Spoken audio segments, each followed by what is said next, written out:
Joe Juran found his great subject early in life, and he pursued it over decades. And he's made a deep, deep, deep contribution that will last well beyond his physical years. He was the true pioneer of quality improvement and has had more impact on the things that we all buy and use every day, services and products, than probably any other living human being. Dr. Juran came to Japan and really helped a nation which was devastated by war to become a world power.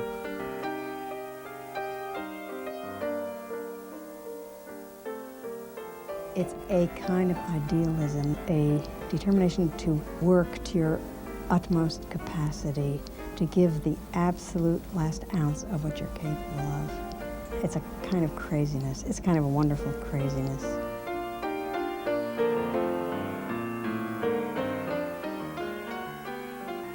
There is clearly something in his heart that's propelling him. His pocketbook's not what's propelling him. His heart is propelling him. I've got to repay a debt.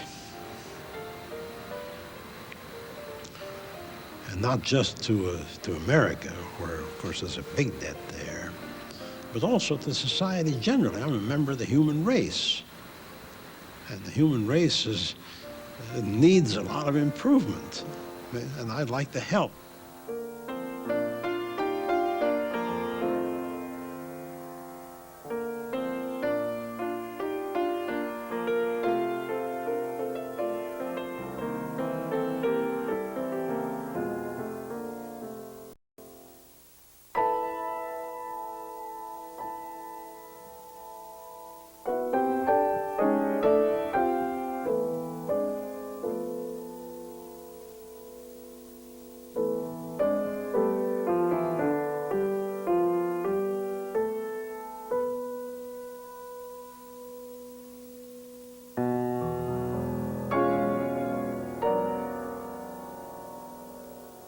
In 1987, Emperor Hirohito conferred on Dr. J.M. Juran the highest award that can be given to a non-Japanese, the Order of the Sacred Treasure, in recognition of Juran's contribution to the Japanese miracle. It was a miracle of post-war industrial rebirth, economic recovery, and eventual domination of many industries in the United States and around the world. How did the Japanese achieve their miracle? Quality. Quality rescued the nation from ruin and from a reputation as the world's manufacturer of junk.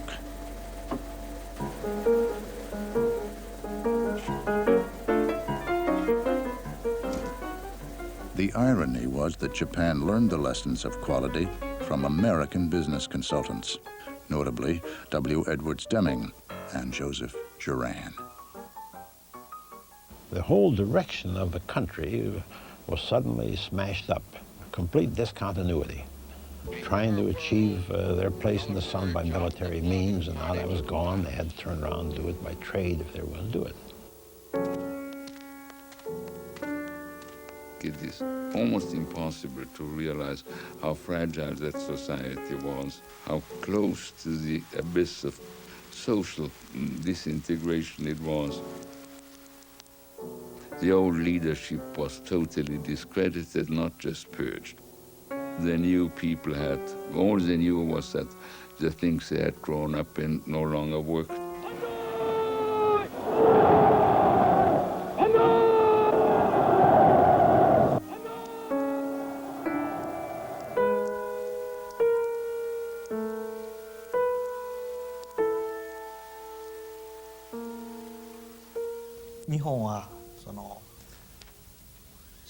ナチュラルリゾースがない。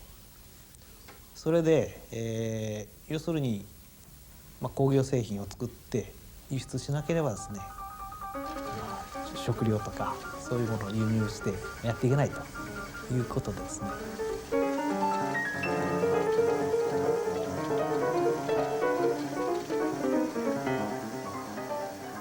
品質が悪ければ売れないってことですね。だから一生懸命みんなが働いても品質の悪いものを作ってたら売れない。やっぱり食っていけない。Japan looked for help to the leading industrial nation on earth. Dr. Deming, the first American quality consultant to arrive in Japan, preached statistical quality control, a method used by engineers and technicians to determine whether or not a product has been manufactured to the intended specifications. Juran, by contrast, taught Japanese companies that statistical methods were not enough. Senior management must take personal responsibility for making quality happen. And ultimately, everyone in the organization, Juran argued, must become involved in making many, many improvements year after year. もちろんデミング博士は我々に統計的方法を教えてくれました。しかし今日のトータル全員参加の品質管理、これはジュラン先生の教えによるものですね。During his many visits to Japan during the 1950s and 60s, Juran found himself lecturing to the top executives of the leading Japanese corporations. ジュランさんのフィロソフィーは、お話は、彼らが経営者が管理者が品質管理のために具体的に何をしなければいけないかということを教えてくれました。ドクター・ジュランは、日本のマネジメントの人たちに対する、品質に対する意識、改善に対する改善の問題に関して動機づけをやったと思っています。Japan's senior executives took Juran's lessons to heart. Top people took charge of quality. They trained the entire hierarchy of all functions, all levels, in how to manage for quality. They went into quality improvement on a revolutionary pace. And they found ways to bring the workforce into participation in that revolution. もうそれは私どものその日本産業のその出席した経営者、そして管理者の人たちは等しくジュランさんのフィロソフィーに共鳴したわけです。ジュラン先生っていうのは私たちにとってちょうど手品師みたいな気がしたんです。っていうのは私たちがたくさんのデータを現場から集めます。でジュラン先生に渡して、で彼がいろいろ計算してチャートを書きます。そうすると彼が見つけるわけです。これはおそらく問題だよ。だから我々にとってまるで手品師みたいな気がしました。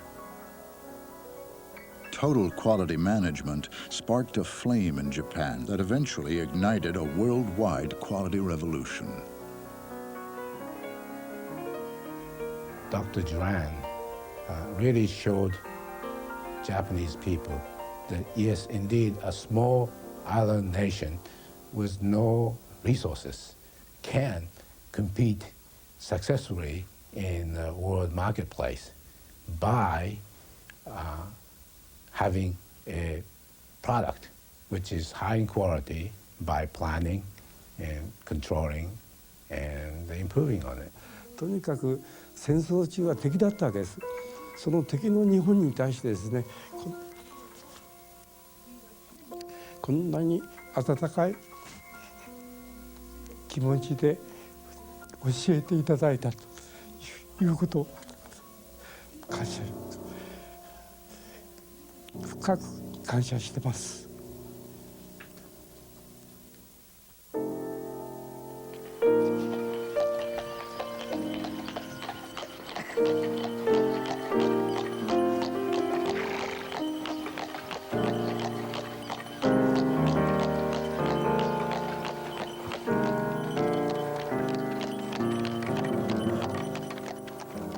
Joseph Moseph Juran understood the desperation and poverty that beset post-war Japan.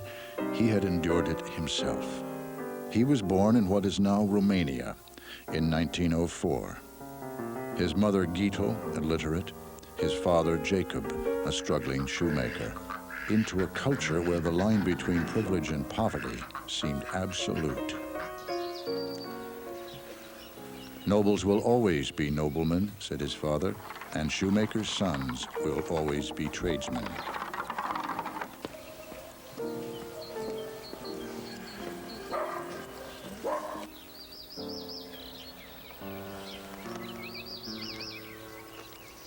And to be Jewish added the prospect of persecution to the daily wretchedness of dirt and want.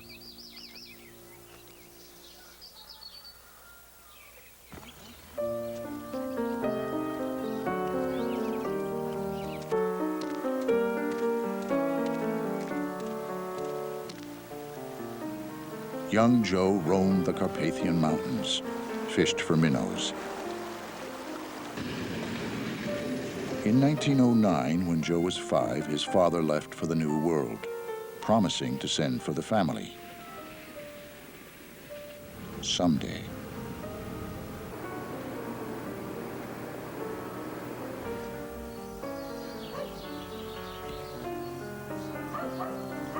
Joe proved an adroit student with an analytical mind drawn to linguistic and mathematical puzzles. By the age of 7, he had deciphered the vowelless Hebrew text known as Rashi. I got interested in those not because of their content, because of the strange form. And to me, that was a challenge to read something that didn't have vowels. And it didn't take me very long to figure out how to do that. And that word went around the neighborhood promptly. The Gittels, Jossel, Gleist, Rasche. 3 years after Jacob's departure, years he mostly wasted gambling and freeloading, Gittl finally received the long-awaited tickets to America.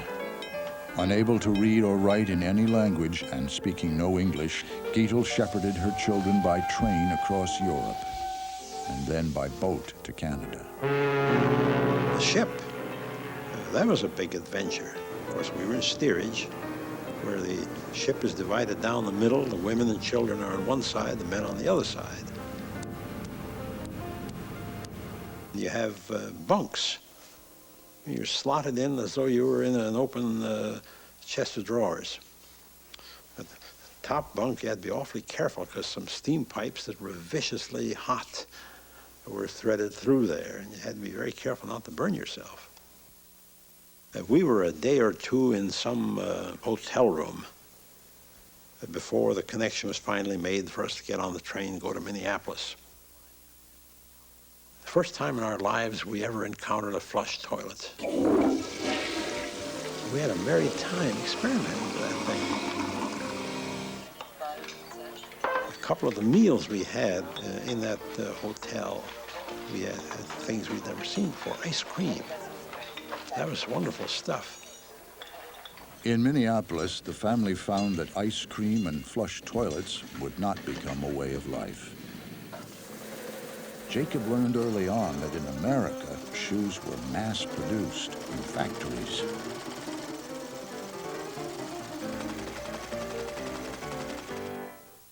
And so he worked when he worked as a cobbler. Home was a tar paper shack at the last stop on the streetcar line. No gas, phone, electricity, or running water. 12 by 30 is about the size of the house we lived in. And there were 8 of us living in the house, mother and father, and 6 children. And the 9th one, Nikolai, who was my father's friend, had to go up a ladder into the gable end of the house, and he slept in the attic. We ate a lot of vegetables. And in the case of things like cabbage, that was converted into sauerkraut. There were kegs of that, which froze. You had to hack it out with a hatchet in order to consume it in the winter. America was at war with Germany, and the German-speaking Juran boys became the bullies' favorite target. As far as other kids in school were concerned, we were the enemy. And when school let out for recess, And we stepped out of the door, hear all these other kids saying, "Charge on the enemy!" And they pursued us. If we could outrun them, we were safe. If not, we got a beating. But the Juran children persevered. Within months, they had mastered English. Joe excelled at math and science and skipped several grades ahead. I was smaller than the rest of the guys. I got beat up pretty regularly. But I found that mentally I could outdo them. I mean, playing little games, I could beat them at checkers or whatever.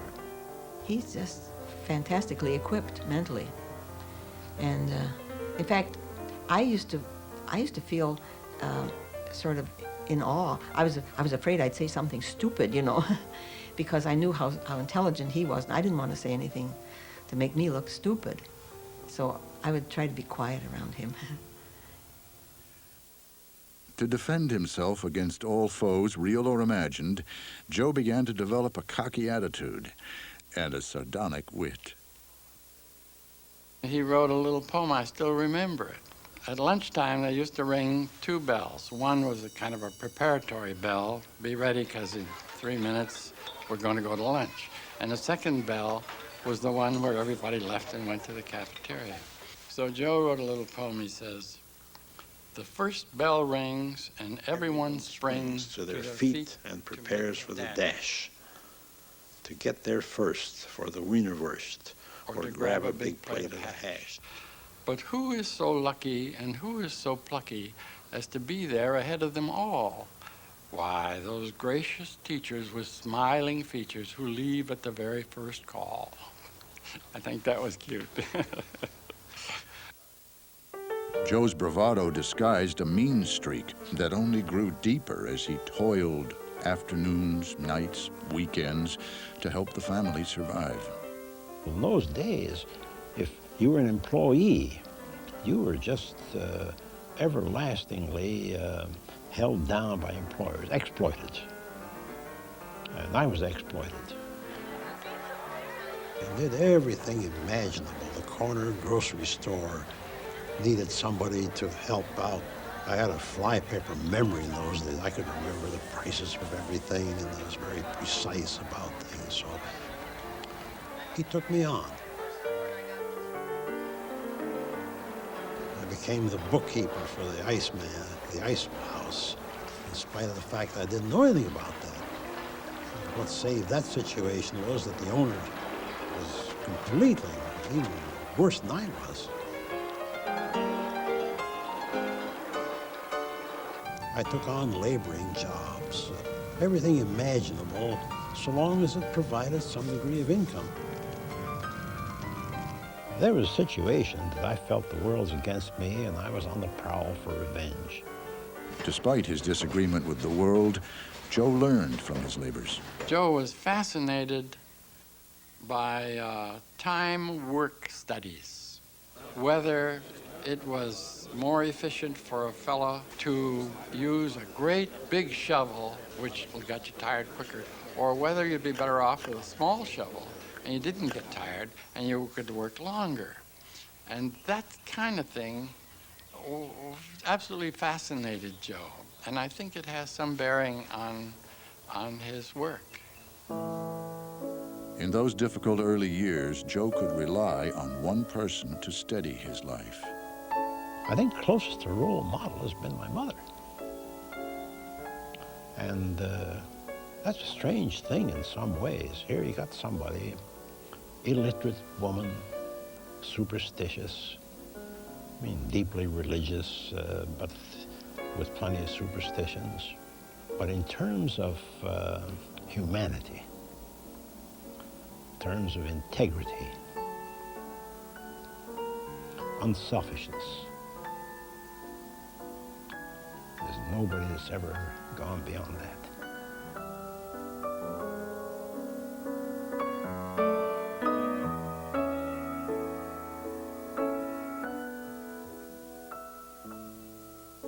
When we first came to this country in Minneapolis, we all went to the Thomas Lowry School there.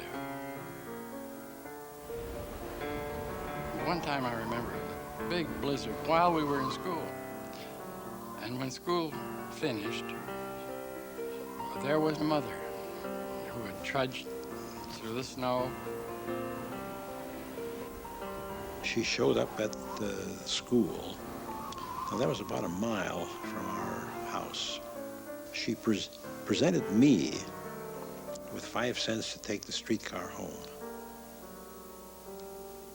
And she walked.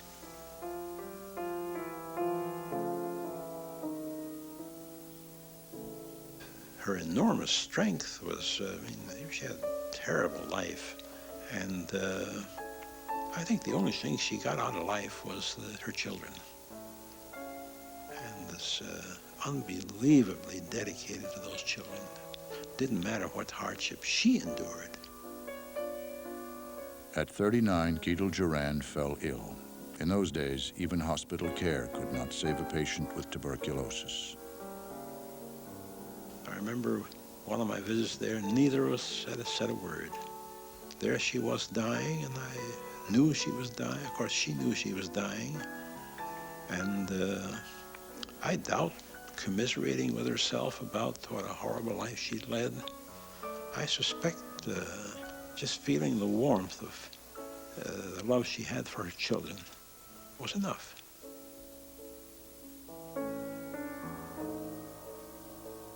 When Guido died, the family scattered, the girls to an orphanage, and to an apartment above a barber and his prostitute wife moved Joe, brother Nat, and the stern and luckless Jacob. Father was a great disciplinarian. We all were frightened to death of him. And I don't think any of us really liked him too well. Well, he was a pretty intolerant individual. I suspect really shouldn't have had a family. I remember my little sister didn't want to go to bed, and I remember his beating her. My father beat her.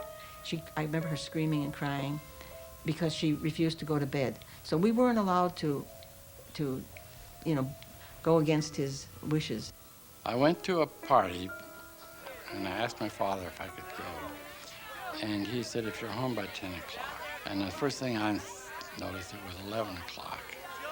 And I called up frantically to the shop, and I got Joe on the phone. I said, Joe, tell Pa I'm coming right home. I didn't realize how late it was. And Joe said, wait a minute, and he talked to my father, apparently. And he came on the phone, and he says, Pa says, don't bother, come tomorrow and get your stuff. And that was it, and I never saw him again. That's when I said he was a disciplinarian. He really was. He was a hard man. But he did two great things for us. He brought us to this country, and he made us get an education. Although I don't think he paid for it, but he made us get it all the same. He always used to say, I don't want you boys to end up as I ended up, which was a shoemaker. He said, I want you to get a good education. So he offered $1 to anyone who could come home with all A's. And no one ever wanted except Joe. In 1920, Joe was accepted at the University of Minnesota, the first in his family to finish high school. But there, the world seemed as cold and brutal as ever. And along came something that made a major change. A neighbor taught me to play chess. Within the matter of weeks, he couldn't touch me. We used to play chess when we slept in the same bed, Joe and I. After the lights were out, so we didn't have many lights in those days. But when the lights were out and everything was dark, we'd play chess just by visualizing the board and call out the moves, see? But after maybe 6 or 8 moves, I'd be lost, but Joe knew exactly where every piece was. So he always won that. In chess, there are a number of different modes. One is you just play safe, tighten up all the chinks in the armor and nothing can get through, and wait for the other guy to make a mistake. That's not the way I played. I'd take a gamble. I'd give away this because I saw a means of attack and the other guy didn't. So the fact that I won many games by that method, which is regarded as pretty brilliant stuff, meant that even the guys that beat looked up to the fact that it was beautifully done. As a sophomore, Joe took the title as university chess champion and held it through his senior year. In world affairs, it's not a big deal to be the college chess champion, but to me it was an enormous thing, because in a place like the university, the chess champion has a high status. They looked up to the fact this guy's a college chess champion. The faculty looked up to it. And of course, I loved to win.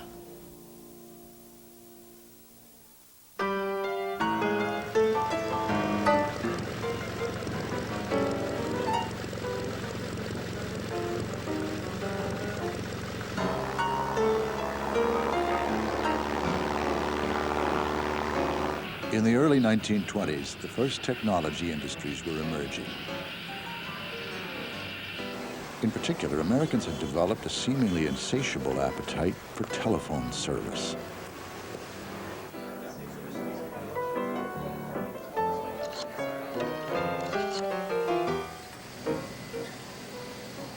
And Western Electric, the research, installation, and manufacturing arm of AT&T, scrambled to satisfy the demand for cable, for poles, the growing need for switches, What number, please? Just a moment, I'll connect. and America's surging passion for those stylish handsets.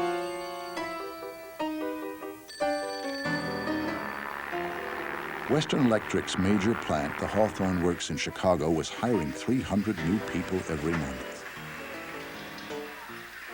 Here I was, a youngster just out of engineering school in 1924. And there had come to the schools several recruiters from the big companies. They recruited college graduates. And that was the basis of my joining Western Electric. And I was dealt out to a department which they called the inspection branch. Today it's called quality management. I wasn't very clear on what they did, and I didn't care, because this was that major goal of a steady job is steady pay. Just a simple, rudimentary problem of survival through being on a big ship that would handle the ocean waves and not being on a canoe that would be much more susceptible to disaster. Now, with a steady job and steady pay ensuring survival, Joe Juran began to pursue a second goal, marriage and building a family. I met him through his sister, one of his sisters, who was a good friend of mine. He didn't have much money to buy proper clothes, and so, you know, we saw somebody who was dressed rather shabbily and didn't behave like most of the other young men that we saw. He wanted me to go on a date with him every Saturday. We were to do this every Saturday. And then before long, he told me that he would like me not to make dates with anybody else.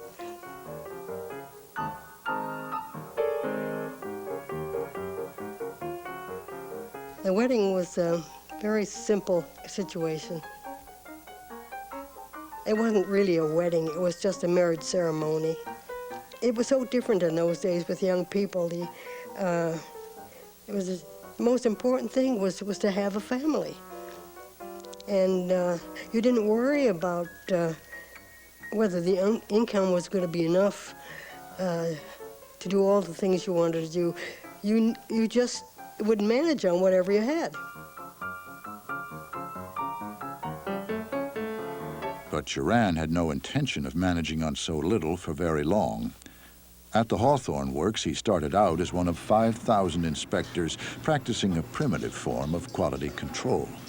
Applying the skills he honed as a chess champion, Juran could analyze a problem more keenly and develop solutions more swiftly than any of his colleagues. People contest with each other. What should we do in this situation? We've got some options here. if you come up with an option that hasn't been thought of or that is going to be agreed to by the powers that be, you've scored kind of a victory. Juran's first promotion came quickly. He was chosen to help form a new department for quality control. Here, he began to make his mark. I was on a very fast track at the outset, much faster than the great majority of people. And I extrapolated that curve way beyond what I had any business extrapolating. I was pretty naive about some of these things. But there was a goal there, a specific goal.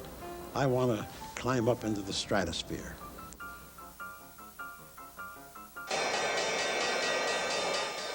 Then the sky fell. And all of a sudden, the world started to collapse around me.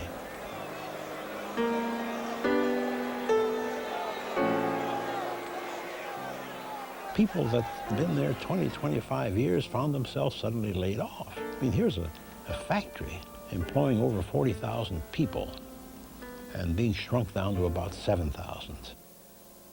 What a devastating thing that is. People that had thought themselves absolutely secure. They were raising their families, they had mortgages, paying off comfortably and the rest, and suddenly had no income. Terrible.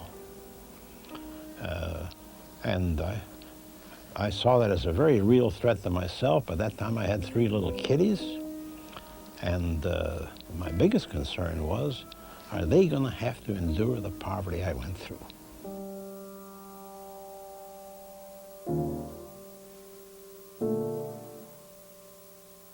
For Western Electric, business gradually improved, but for Juran, things grew worse after the Depression. When I got in this company and began to develop some capabilities, got to be a manager, you're starting to have power. I began to get my revenge. I started to get even with the world. I had a very sharp tongue. Of course, I could outdo them individually, just about all of them. No one of them was a match for me. And it had no place in a setup like that where you have to have teamwork and have to have respect for the views of others and so on. When you look back at it, it was just stupid. The people I was getting revenge on had nothing to do with what happened when I was a youngster. So it was completely irrational. But I did it anyway because of what goes on. You know, the human brain is wired in mysterious ways. Although Juran became a department head at Western Electric's headquarters in New York, that was as high into the stratosphere as he would soar. It became pretty clear to the people at the very top, this guy shouldn't be a manager involving a lot of people. He's good at analysis, just keep him at that. So I saw things closing in on me, but about that time along came World War II.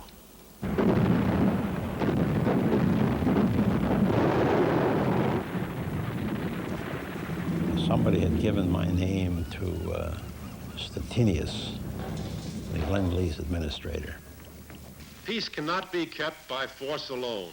He got a hold of me. He had a problem that they thought I could help him on. Could I come down for 6 weeks and help him out? Well, I had quite an interest in that war. I had just a seething hatred of the Nazis.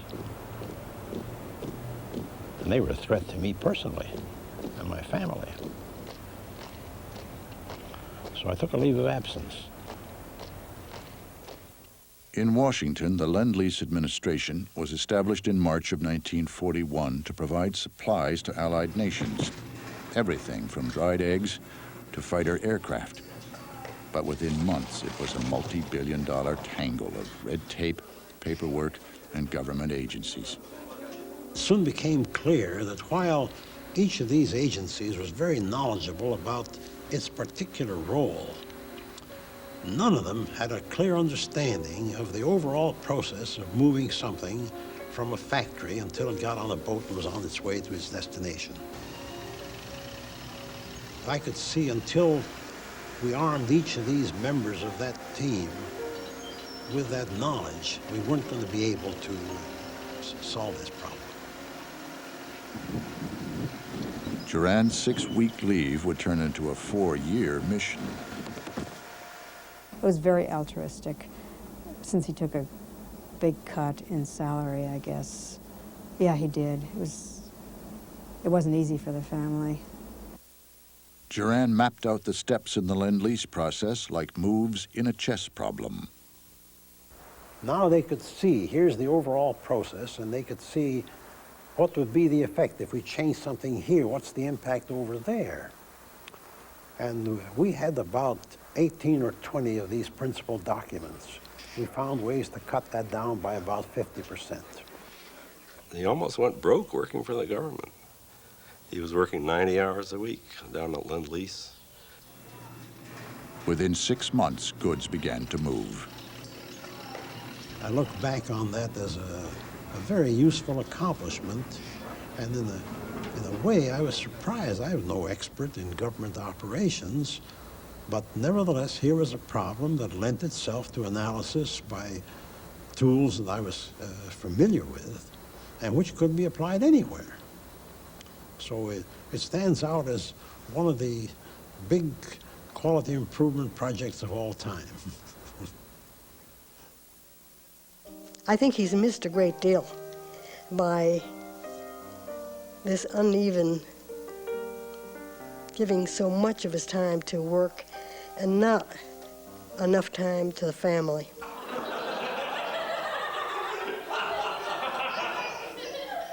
The ones who have suffered have been his family, and he's gotten what he's wanted.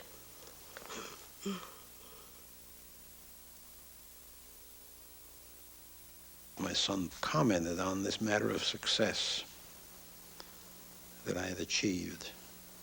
I told him I didn't regard myself as a successful man because success deals with a number of different facets of life. And what I think is the most important one, which is the family relationship, I was not a success. Pretty well short of a success.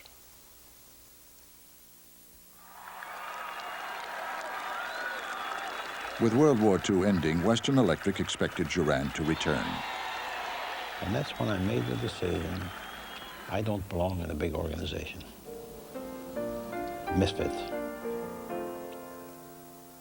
They would take me back and I'd have something I could comfortably take care of my family, but I wouldn't be comfortable. And that would make trouble for my family.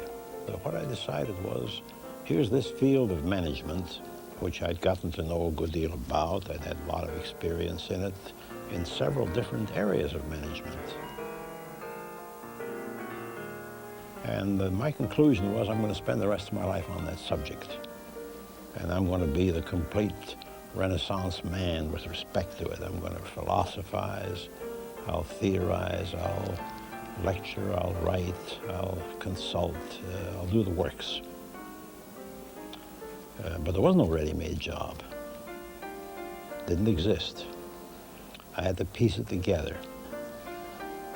I launched a canoe.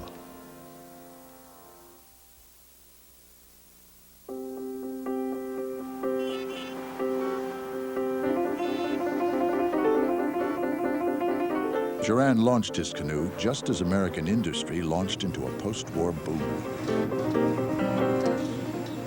American management had won that war. We didn't win it militarily. To the very end, the Germans were ahead of us militarily. And I was in on this, so I know.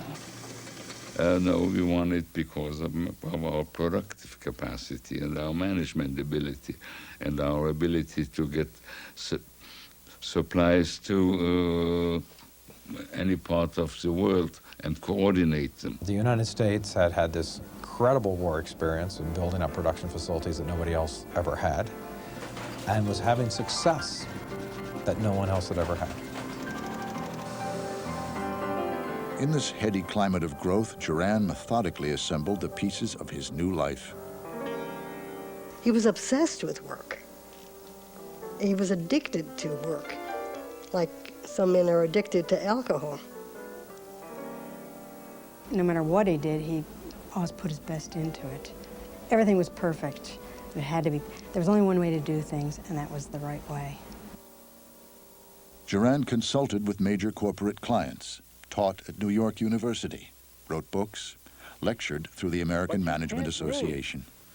If we're trying to improve the quality of the product may have 1,000 diseases, but the top few diseases will account for most of our scrap and rework. He went out and he studied the experiences of companies, the experiences of teams, of individuals, on a functional level, cross-functional level, cross-company level.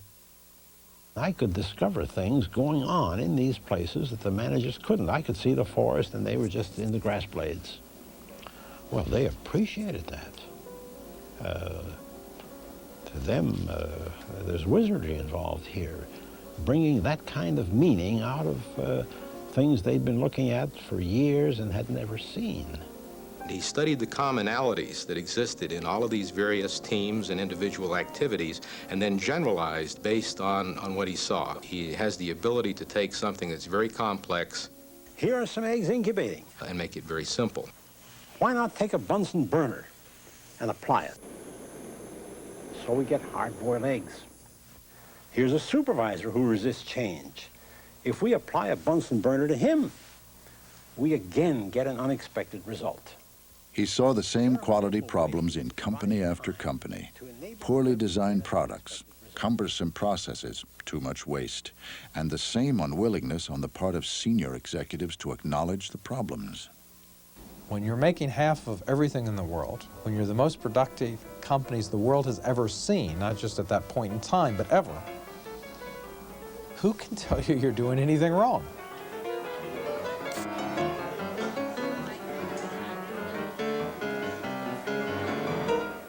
When Juran's Quality Control Handbook was published, although senior executives still failed to heed its message, quality managers embraced it, all 1,800 pages. Well, that became the flagship, and it opened all kinds of doors, and from then on, it was just awfully easy sledding. The handbook made Juran's name, brought financial security, and is still considered the foremost work on the subject of quality. There, again, there's a structured approach, because enough organizations have done this that we are able to identify what are the commonalities in the successful approaches. It got to a point that in many companies, if they were contemplating making somebody a quality manager, it was a prerequisite that he attend seminars that I held.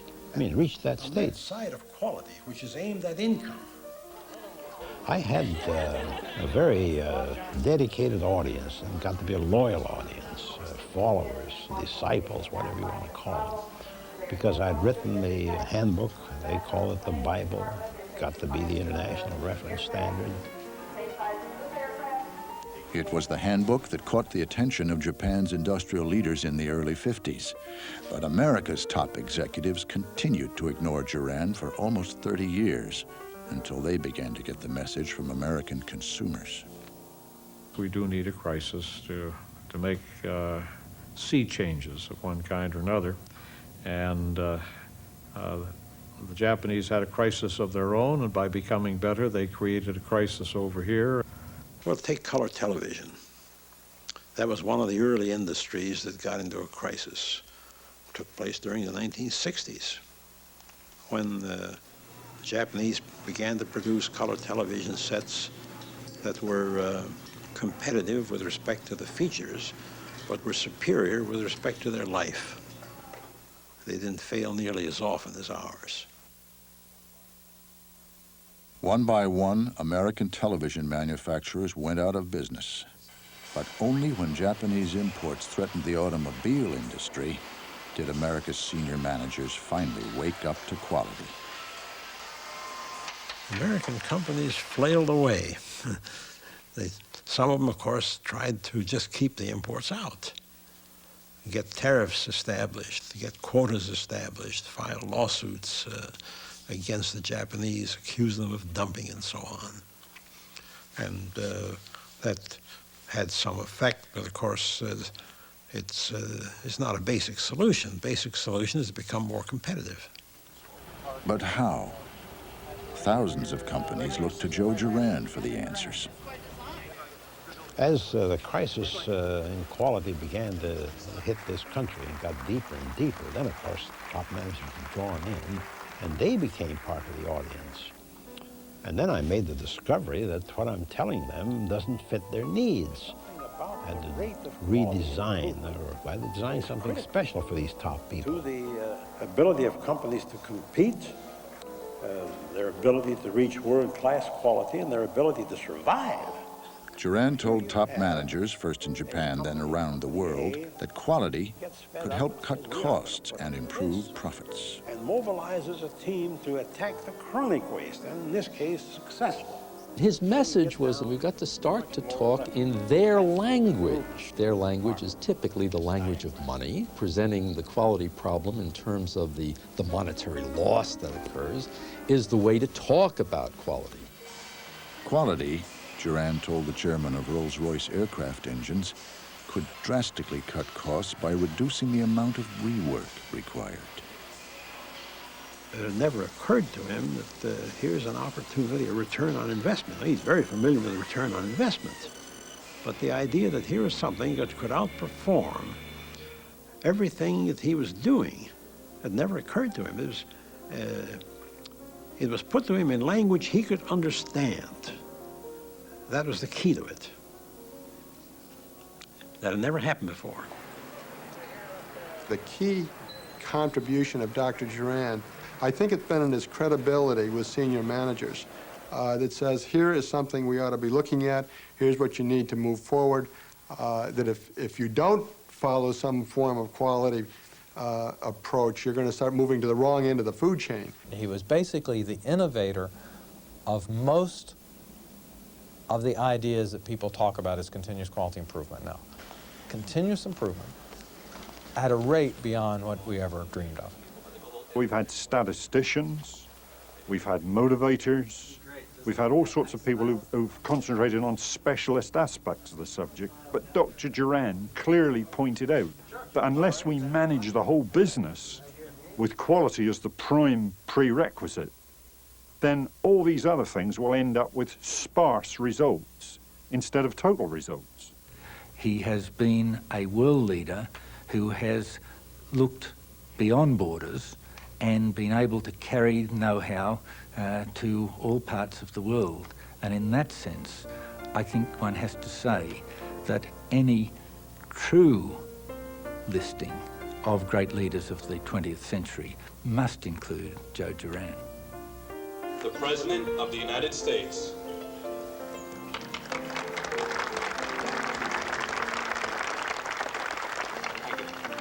Joseph M. Juran, for his lifetime work of providing the key principles and methods by which enterprises manage the quality of their products and processes, enhancing their ability to compete in the global marketplace.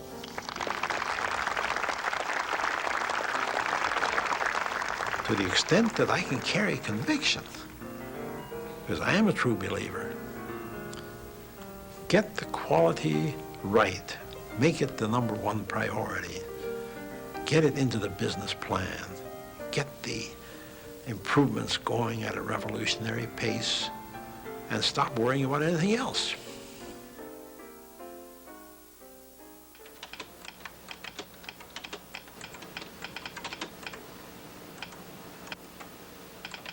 Late in life, the chess champion, industrial problem solver, reinventor of government and quality pioneer, applied his analytical skills to himself, and a final goal emerged.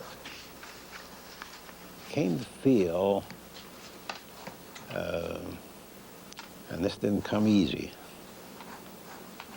I've got to stop trying to get revenge on the world. The world has turned around and has become benign.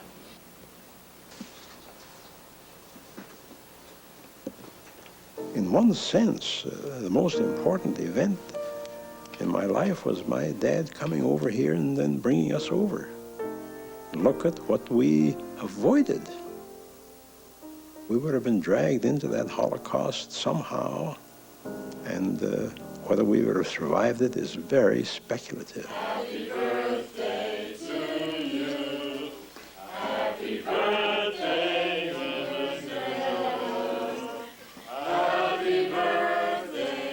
debt to this country for giving me the opportunity. I got to pay that debt. My father, he is a sucker for the Star-Spangled Banner. I don't know how I could emphasize that enough to give you the idea of how deeply he feels about that. Every 4th of July, he reads the Declaration of Independence from beginning to end. I never get over the magnificence of that document. The thought that went into it, the truths that are in it, and they're so inspiring. And of course, especially to an immigrant. I've gotten around to a pretty fair number of countries by now, just about all those that are regarded as important and quite a few that are not.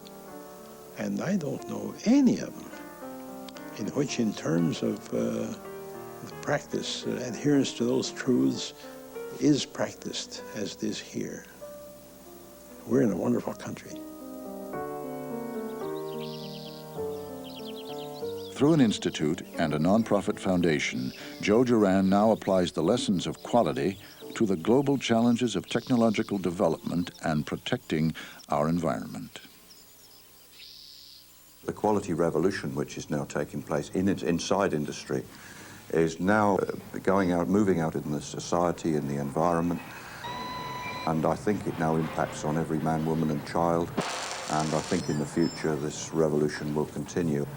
We've come to realize that we're living behind dikes, we're living behind quality dikes, which are the shield between us and these breaks in the dike, some of which are minor, some of which are terrifying. A trainload of chemicals gets derailed and an area becomes uninhabitable. The lakes are being killed, the trees are being killed, the environment is threatened. Technology has turned around and exhibited a ferocious face, armed with claws and teeth, terrible. Who would have thought that we could make the planet uninhabitable? Now we know we can, we're doing it. And a couple of decades ago, the public got up on its hind feet and said, we are not going to put up with this. You people that create the technology, create the industrial society, you've got to build good dikes and maintain them forever.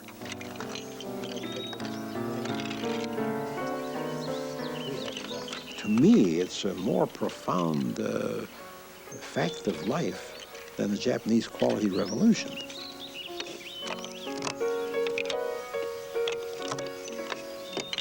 We are in the process of trying to equal the Japanese, and we may well succeed in doing it. We're starting on the way up. But protecting ourselves against the excesses of technology, we're going to be in that from here on. That's my little, it's going to be never ending.